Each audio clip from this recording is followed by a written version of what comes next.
തെരഞ്ഞെടുപ്പിന് നാമനിർദ്ദേശ പത്രിക നൽകാനുള്ള അവസാന ദിവസം വരെ വോട്ടർ പട്ടികയിൽ പേര് ചേർക്കാൻ അപേക്ഷിക്കാം. എന്നാൽ അവസാന ദിവസം വരെ കാത്തിരിക്കേണ്ട. മുഖ്യ തെരഞ്ഞെടുപ്പ് ഓഫീസറുടെ വെബ്സൈറ്റിൽ ഇതിനുള്ള സൗകര്യമുണ്ട്.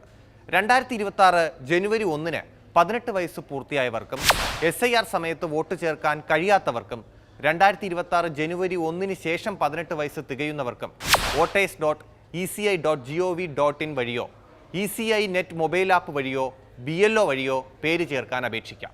പുതുതായി ചേർക്കുന്നവരുടെ പേര് സപ്ലിമെന്ററി പട്ടികയായി പുറത്തിറക്കും. കൂട്ടിച്ചേർക്കലും തിരുത്തലുമൊക്കെ വരുത്തിയത് ഇതിലുണ്ടാകും. ഇപ്പോൾ പ്രസിദ്ധീകരിച്ച പട്ടികയിലും തിരുത്തൽ വരുത്താം. പുതുതായി പേര് ചേർക്കുന്നവർക്ക് ഹിയറിംഗ് ഇല്ല. എന്നാൽ പേര് ചേർക്കാൻ ജനനത്തീയതിയും വിലാസവും തെളിയിക്കുന്ന രേഖ അപ്ലോഡ് ചെയ്യണം. ജനനത്തീയതിക്ക് ജനന സർട്ടിഫിക്കറ്റ്, SSLC സർട്ടിഫിക്കറ്റ് എന്നിവ മതിയാകും.